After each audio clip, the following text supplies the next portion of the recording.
मैं देश नहीं झुकने दूंगा, देश नहीं बिकने दूंगा। जी हाँ, प्रधानमंत्री नरेंद्र मोदी अपने एक भाषण में इन्हीं शब्दों का इस्तेमाल करते नजर आए थे। वैसे तो मोदी जी लगातार यह दिखाते रहे हैं कि पूरे विश्व में भारत का डंका बज रहा है। यह बात सिर्फ भाजपा से जुड़े लोग ही नहीं, बल्कि हमारे देश की मुख्य धारा की मीडिया ने भी इस बात को साबित करने में कोई कसर नहीं छोड़ी। लेकिन बात करें ज़मीनी हकीकत की, तो यह बात भी सरकार की हर बात की तरह महज दिखावा ही नज़र आती है। जहां प्रधानमंत्री सुपर पावर अमेरिका के राष्ट्रपति डोनाल्ड ट्रंप को अपना दोस्त कहते हैं, वहीं भारत से हर मामले में कमज़ोर देश नेपाल पिछले कुछ दिनों से भारत को आंखें दिखाता नजर आ रहा है।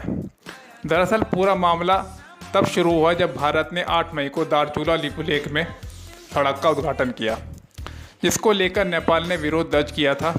उसने एक नक्शा भी प्रकाशित किया जिसमें उसने इन इलाकों को अपने हिस्से में दर्शाया था। चलिए पहले आपको बता दें कि आखिर यह विवाद शुरू कहां से हुआ। दरअसल नेपाल कालापानी लिपुलेख और लिम्पियाधुरा पर सुगौदी संधि के आधार पर अपना दावा पेश करता नजर आया है। नेपाल और ब्रिटिश भारत के बीच 1816 में सुगौली की संधि हुई थी, जिसके तहत दोनों देशों के बीच महाकाली नदी को सीमा रेखा माना गया था। जानकारों का मानना है कि भारत नेपाल सीमा विवाद महाकाली नदी की उत्पत्ति को लेकर ही है। नेपाल कहता है कि नदी लिपुलेख के नज़दीक लिम्पियाधुरा से निकलती है और दक्षिण पश्चिम की तरफ बहती है, जबकि भारत कालापानी को नदी का उद्गम स्थल मानता है तथा दक्षिण और आंशिक रूप से पूर्व बहाव को मानता है। अब इस मामले को लेकर नेपाल के रक्षा मंत्री ईश्वर पोखरेल का बयान आया है, जिसमें उन्होंने कहा है कि ज़रूरत पड़ने पर नेपाल सेना का भी इस्तेमाल कर सकता है। उन्होंने भारत के जनरल मनोज नरवणे के उस बयान की भी आलोचना की जिसमें नरवणे ने इस मामले के पीछे चीन का हाथ बताया था। उन्होंने कहा कि भारत सेना प्रमुख के इस बयान से उन नेपाली गोरखों की भावनाओं को ठेस पहुंची है जिन्होंने भारतीय सुरक्षा के लिए अपनी जानें दी। गोरखा के बारे में आपको बता दें कि यह लोग अपने साहस और हिम्मत के लिए जाने जाते हैं। इन्हें ब्रिटिश सरकार ने मार्शल रेस की उपाधि भी दी थी। उनके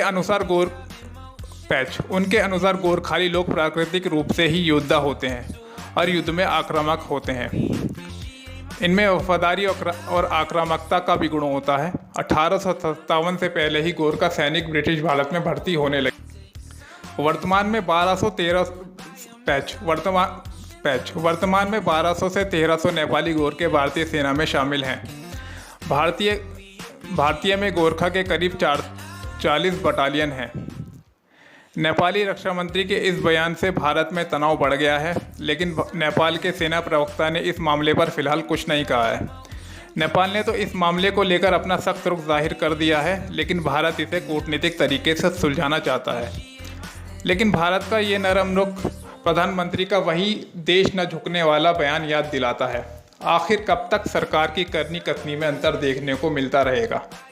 पाकिस्तान के पुलवामा हमले के बाद भारत ने पाकिस्तान से सर्जिकल स्ट्राइक करके बदला तो ले लिया था, लेकिन उसके बाद भी पाकिस्तान की हरकतें उसी तरह जारी हैं। ना तो पड़ोसी देशों पर सरकार अपना दबदबा कायम कर सकी है और ना ही उनसे दोस्ताना संबंध बनाए रखने में कामयाब हो सकी है। हमारे इस कार्यक्रम के बारे में आप अपनी राय ज़रूर दें। इनकलाब टाइम्स के लिए मोहम्मद फैज़ की रिपोर्ट।